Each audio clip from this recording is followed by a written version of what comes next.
here we are, Canucks this week, this month, this year, this season. With so much into.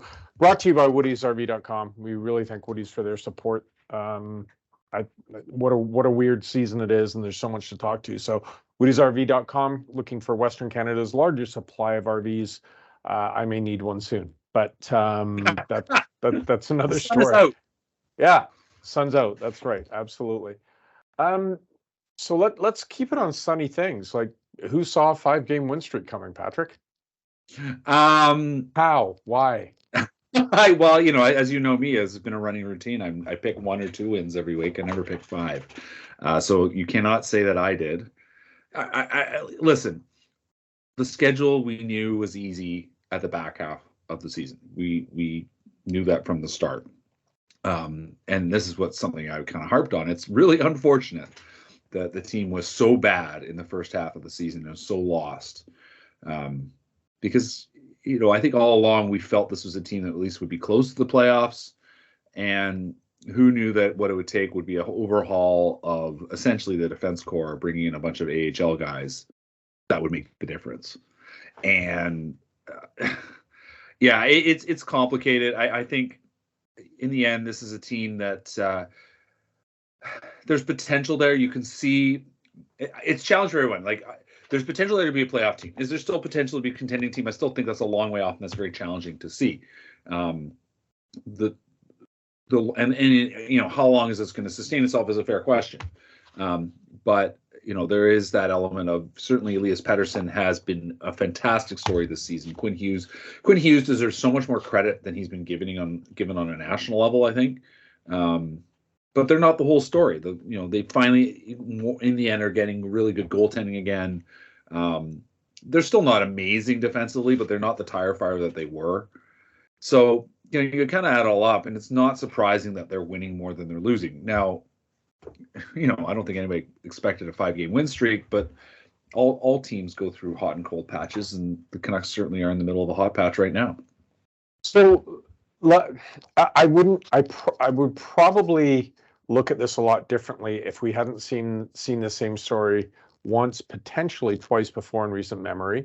Call it a dead cat bounce, call it whatever you want, but this looks an awful lot like the change we saw when Bruce Boudreau took over for a team that had, frankly, given up on Travis Green. And you could even go back to the start of Green's tenure, where he seemed to have a tremendous impact. So we've known, even though Pettersson got off to a bad start last year, and all players have ebbs and flows, we've all known that those are the 2 quality guys, Pettersson and Hughes. So that hasn't changed. But I guess what I'd like to ask you is, what does this say about Rick Tocchet? Like, has he had this dramatic impact on a team? And we'll talk about the tank part of it later, but should Canuck fans be excited about seeing where this goes from the start of a season? Like, as Tocchet, everything we knew about Rick Tocchet as a player, even though he didn't have success really as a coach in Phoenix, but everything we know about him as a player, hard-nosed, good effort, responsible both ends of the ice, we are seeing that reflected in the team's performance right now. So is this just a temporary bounce? Ordinarily, I'd say no, but the fact that we saw the same thing under Boudreau before it fell apart again, it just makes me shrug my shoulders. Yeah, I want to see the rest of the season play out before I make any real predictions of next year, because there is that dead cat bounce, absolutely. That's always going to be a factor. It is clear that whether it's system, and I'm skeptical of that, or just personnel, and I'm lean more towards that the Canucks are getting stuck in their own end less. And as a result, they're not chasing the game as much. They're on offense more, which is the strength of their game.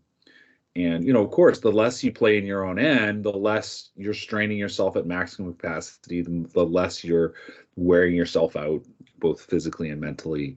The less likely you are to make mistakes, so on and so on and so on. So, yeah, it is a story to follow for sure this season. And the standard has been laid out. The Patrick Allvin told us in the end we need to be a playoff team next year, and putting his neck on the line essentially. The question remains: what happens with Oliver Ekman-Larsson? It's been a tough season for him. He's he's a lovely guy. Like, you like talking to him. He's a guy that you like talking to, but and he's been trying to maintain an upbeat sort of viewpoint, but the performance has not been there. And there's 4 years left on that contract. And, is there any chance of him regaining anything? Sure, there's a small chance, but the reality is this is a guy who is dealing with an ankle sprain, who had, was clearly struggling with, at the very least, a sore knee. He was dealing with old guy stuff. And, you think about two things. So is this now in a spot where he's not having fun? How much fun is he having? Or is he looking down at this saying, wow, that's fun. I can't wait to get back in. I want to be involved in that. And if he really wants to play, what is this team going to do? Are they going to weather another year of him? Are they going to find a way to fit him in a more depth role? Is that something they can do? Is that something he's capable of? These are all the questions that go into that question of how successful can they be next year. And, then Tyler Myers as well. Like, Tyler Myers has been a little bit better, obviously, partly because I think he's not having to chase the game as much. But it hadn't been a good year for him either. He's not an offensive contributor anymore. He was when he was younger. And, he's a player that has to play on that edge now. And, you look at him getting involved with Brady Tkachuk last week, and that was a sort of a statement of the kind of player he can be. He can be a feisty, difficult guy to, at the very least, can he be that? Can he be a sort of a pest of, obviously we think of pest being small player, but can he play in that style and at least be tough to play against, Paul? Yeah. Well, I mean, that's that is Tochet's image, right? Like, that's what he wants. He wants a team that's tough to play against, and you don't have to have a ton of skill to fill that role, but what you need is heart and commitment. Right now, It looks like they've got guys who are giving him that. I guess the question is, can they do that for 82 games? Absolutely, and that's the question, and against consistently tougher opposition. And this is, they've beaten Dallas twice. They've beaten the Leafs. Like, those are tough teams. But don't forget, they got overwhelmed by the Rangers and by the Devils. And there have been challenges all along the way. They play hard. There was never any question, I would say, for the most part, other than maybe in the week or two before Boudreau was let go, that this team was going to play hard, that they were going to do their best, they're going to do everything they could to sort of show up every night and something to watch. But so that's there. I mean, the difference is, in the end, they're getting goaltending and they're a little bit better defensively. I think that's the entire story right now. So where do they go from here in terms of? And I want to ask you this, because it's the one thing. Like, everyone has an opinion, just like everyone has a podcast, right? It's just. But you have been trained as a journalist. You go into the locker room. You actually interact with these players. You see them, and I have to give a shout out to Kuz. His Q&A with Brock Besser this week was remarkable. Got some real. And again, I'm going to take my pot shots back at all the people who were really actually way over the line when they talked about Ben asking Besser last year. At the end of the year about his dad, and look, Ben has a good relationship with Besser and wouldn't have asked that question if he didn't believe that he knew that. And I think that what he got out of Brock this week kind of vindicated that. But the tank versus no tank, I am on the side of, obviously draft picks at this point are going to make your team better, and to acquire a second first overall or a first round draft pick, and in my mind, frankly, piss it away. For what, I ask. But having said that, I also understand, having been around this franchise for a long time, decades, that losing can seep in to even good players' personalities. And I think in particular in a season that plays as many games as hockey does, it's very easy to lose that competitive edge when you're fighting all the time and you're getting the same result. So I understand the need that you want to do this quicker, that you don't want draft picks, you want prospects, even in a year where we hear it's a almost a historically deep draft. Right. But what is the locker room like? Like, that guys like Hughes and Pettersson and Miller don't want to lose. But where do you see this group going? Because you can be competitive, but if you're not really competing for a championship, I do look in particular at the two linchpins of this franchise and say, well, 5 years from now, if you get better, but you don't get over that hump to be a true contender, then where are you? Because without the Right. first round picks coming, you're not going to attain that next level. So where do you see the locker room and their mindset and where they think this team is going? Well, I think I think there's certainly the guys around the edges. There's hope. Like it is the fact that there is that underdog element to the likes of Christian Wolanin, the likes of Noel Juleson, the likes of Kyle Burrows. Guys who've all been sort of on the edge of the NHL for a long time, and they've come in and they've made a difference. Guillaume Brisebois, they've come in and they've made a difference. The narrative certainly is in their favor. It is the classic. They still need to keep punching away, and this team overall, as I said already, like they need to keep working. They need to keep working. Can they sustain it? Is it at a level they can sustain? At the top end, the story, as we've said, is Elias Pettersson. Like, this is a guy who wants to win. He has literally told us he hates losing, which every player is going to say, but he feels that more than perhaps others do, and just needs to see that this team is building towards something, because he has contract options coming up. So, he is in a spot where he's going to be like, okay, you shouldn't be making, how to put it? I've said, you need to think of the Tim Duncan lesson, which you need to do everything to make sure Tim Duncan's happy, because Tim Duncan is your best player. Now, that should drive, that should be no shock. You should be driving everything you can to keep your team as a top team, whether whether that means appeasing your star player or not. Like, that's kind of immaterial. But the point is that you have a player here who is in a contract situation that you do not necessarily totally control, and the way you can influence him is to show positive energy and build your team and have a plan going forward that is coherent. And for the most part, I would say that has been it. They've been trying to reshape this roster in a new direction, acknowledging that the previous setup wasn't working. They've made some choices in terms of saying, we picked JT Miller over Bo Horvat. I think in the end we can quibble whether that was the right choice or not, but here we are. This is the team they picked.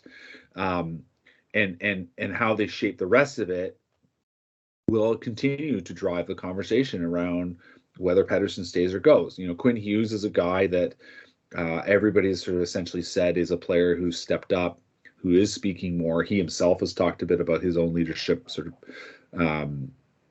qualities, instincts, all that, where he's going to take things. In the end, he's playing so well that he is being that ultimate leader. Like, he is having a fantastic season. Yes, the talent pool perhaps has shifted, and he is far and away but he was always far and away the most talented defenseman in the roster. It is no mistake that he's playing a ton. It's something I've been wondering, is this a player who really needs, there are players sometimes who say that they just want to keep playing. Is he one of those guys? He is a top, as far as average ice time goes, he's top 10. I wrote a bit about this last week. He is, last time I looked, he was 9th in average ice time. And then, obviously that's all defensemen. So, it shows you the caliber of player that he is now in range of, without any question. So, that's a guy who wants to win. They're winning. Those guys are playing a lot, and they're winning because those guys are playing a lot. And that is good for the team's morale, for the team's spirit and all that. And you can just see the way people are talking. JT Miller certainly created a lot of noise himself. A lot of the noise around the team was created by him, but he has in his own way recognized that it was a challenging scenario, especially with the Horvat, all the questions and, about what was going to happen with Horvat's future, the deadline itself, on and on and on. And, even going into the deadline, he said to me, listen, there's just not as much stuff sort of swirling around, which is funny for a guy who claims to not pay attention to what goes on in the media. Yeah, they always say they don't pay attention, but they do. He is the most forceful one, which means, he's the one who's paying attention the most. So, yeah, in the end, there's a guy, too, that I really do stick with what I realized he said to me when he talked about, as he called it, the shenanigans in Calgary, and recognizing that he had taken a lot of criticism. And, he's a player that we've long wondered if he can take on lessons and really look in at himself. And he certainly has long said he does, but perhaps the message landed this time, and perhaps he is turning even at the age of 30, perhaps he is turning a corner. We'll see. So I think when you talk about athletes, I think it's not that dissimilar to a fan, but obviously to extreme levels. And you want to see progress, right? When you're at a team that's always been at the bottom, you just want to see that every year is better than the next. So it's making the playoffs, it's winning a round in the playoffs, it's getting to a conference championship, getting to a finals, winning, right? So, we've seen this team by very small degrees be up and down over the last 6-7 years, but ultimately not really get anywhere close to a team that you would seriously, even the bubble season, you wouldn't seriously say that team was a contender. So looking at this team, I know it's small sample size, but when this team was not capable early in the year of putting, in my mind, 5 good games together. But when you look at them, is it more likely to you that they show progress next year, or that they kind of stay the same? And I know there's so much unknown for next year in terms of drafts, trades, free agents, buyouts, what have you. But for the core of this group, what they actually have, what we know they have, do you see the potential to make a significant leap next year? I guess what does significant mean? Simply make the playoffs? Like, is that enough? Looking at the standings right now and seeing where they are, I would say making the playoffs would be a significant leap over where they are. Yeah, I think clearly they do stand to be, or at least they're in a position to possibly do that. Everything, of course, around the team comes back to the owner, right? Like what he wants. And we know he wants to sell stuff and get people to buy stuff, and people stay in the room, and so on and so on and so on. The dream for 10 years has been at least get some playoff games and blah blah blah. Maybe if we get in, we'll get a chance. I mean, that's not how it works. Planning to play playoff games is a different challenge to trying to make yourself into a contender. So, I would say yes, this team is poised to make a significant step forward, which is that it must be a playoff team. There's certainly the top end is good enough. The criticism was they weren't getting enough in the middle. They weren't playing well enough defensively. Well, if they can play better defensively, and it looks like they are, at least at 5-on-5, that gives them a chance. The question remains, can they kill penalties? And they're still not great at it. The funny thing in all this is that they look mildly better, and they've been doing mildly better, but they're still not very good. Like the PK is still pretty mediocre. It just hasn't been as impactful because they haven't been as bad 5-on-5. So, they're certainly poised to make a step forward, but I think you end up wondering how much further they can go beyond that. Whether this is a team that's just kind of going to set to be sort of 6th, 7th, 8th in the conference, and maybe play some fun first round series, but are they good enough to win a round? Are they good enough to win 2? Like I have doubts about that. Well, to be honest with you, Patrick, everything that you just said, we could have said at this point last year. Poised to win a round. I mean, they were charging hard for a playoff spot at this time last year, and it was just like, if they hadn't had such a bad start, what if? And yet here we are, like after watching it crash and burn again, they're back. So we'll have to wait until next year. I did want to finish on this point, though. Seeing what you see from this team, and it is an interesting point you make, that you've taken these guys who are fringe NHLers, and so many of them have done well given a chance. But if it was up to you, what would be your number one thing to go after in the off season? So we're at the end of the year, what you've got. What would be the area you would focus on that you feel is, and not like trade for Connor Bedard, right? Like, that's not going to happen. But within reason, what would you think would be like, okay, we're going to go hard after a couple of quality blue liners in free agency. We're going to make a blockbuster trade.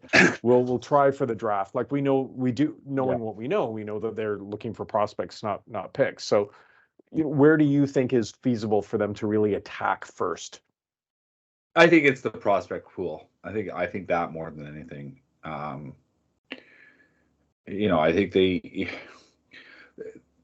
think first of all, there's the sort of the number I've been throwing at people, which is if you look at the 2020 draft, there are only 2 players in the top 20 who have not yet played in the NHL, and both of them are Russian.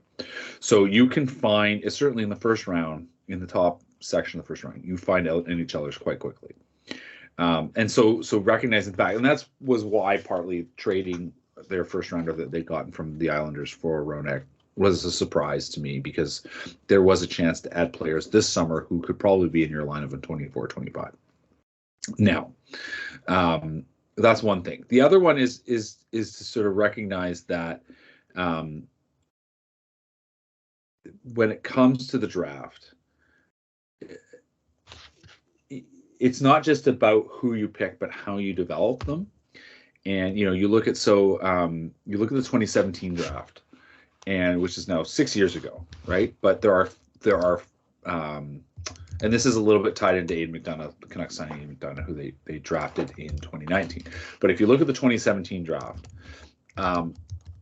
5 guys have played in the NHL. Now, only one of them right now at this point, I would say, looks like, beyond Elias Pettersson, I should say.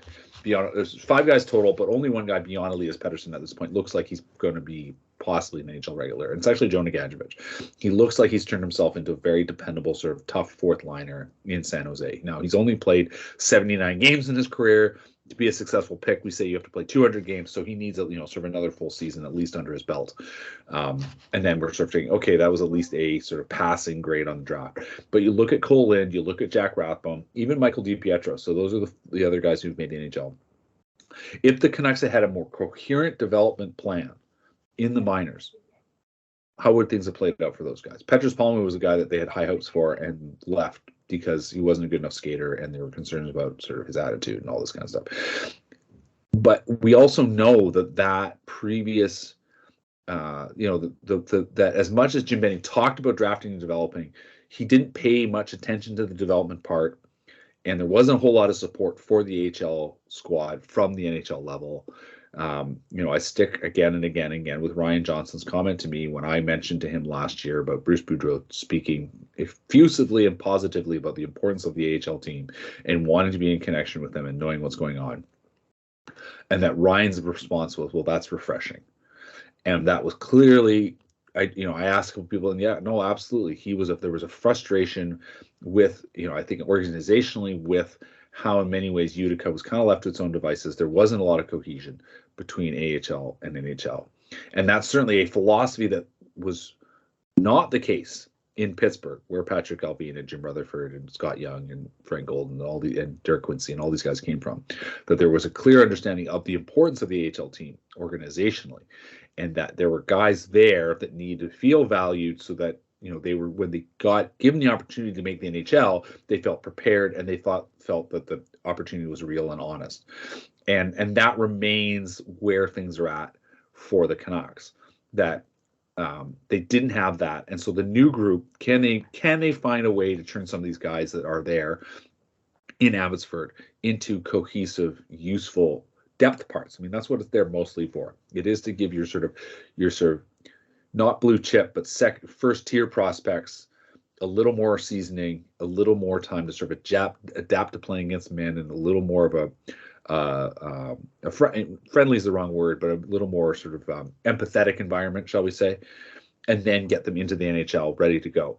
And you go back to that 2017 draft, and like I said, there's certainly 2, probably 3 guys that would have benefited from a more coherent, cohesive development approach. Maybe Jack Rathbone was never going to be an NHL defenseman, but certainly the way things went, and obviously COVID interfered a little bit in this as well, with making things more challenging. But you look at that lost season of 2020-21, there was so much cost cutting from ownership. The players, no player was ever necessarily going to benefit in that scenario, but they certainly, I think they were harmed, and I think it didn't help the way things were set up. Everything was very very cut to the bone, and that the players didn't. The players, it was to the many ways to their detriment. Jack Rathbone and Mike DiPietro needed to play games. They didn't play games that season. They didn't play enough, and there would have been ways to get them more games, but they just didn't. It wasn't pursued, and that is on ownership and management at the time. So now you look at players like a guy like Artur Silovs, who was drafted in 2019.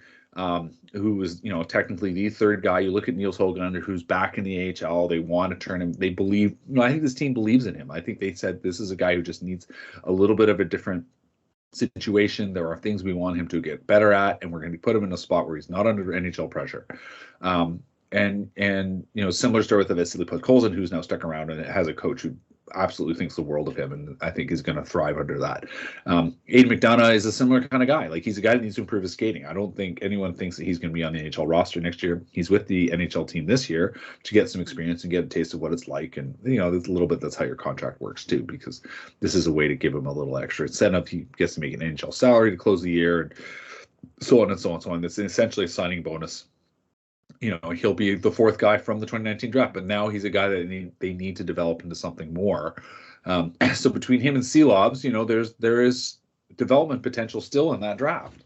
And that's good, because 2020 is not going to be very good. 2021, obviously, excuse me. Dandila Klipovich still is a project. Ako Koskinen is a long way off as a goalie. Jonathan Meyerberg's been traded. Hugo Gabrielson, I think they like, but that they're going to have to start making decisions on some of these guys. Connor Lockhart is a guy they're going to have to decide if they're going to draft, if they're going to sign or send him back. They are in that window where there is a bit of a dip in what's coming in. The good news is that they made some interesting picks last summer. And that's where they're at. And that is what's going to play the whole picture here. And they still, to come back to the original question, the drafting and developing their prospect pool is such an essential requirement for this team to find any success. Not just, obviously not necessarily next season, but the season after, because you need to start bringing guys in who are young and cheap. I think that's a great point, Patrick. And unfortunately, we're going to have to leave it here because we've gone on a while. But the fact that they've given Podkolzin, Höglander, they've given them time in the minors. This is a very tough market that someone can have one good shift. Like, the team's been so bad for the majority of its history. Although we have that 2011 group kind of still hanging over, especially a lot of the newer fans, or younger fans, I should say. But the expectations of someone has one good shift in training camp that they're going to be a star, like not just a solid NHLer, but a star. And I think it's ruined a lot of guys. And the fact that you're willing to take the time to take a guy who looked like his future was always going to be with a big club in Höglander and actually say, no, it's going to benefit you to take time to develop.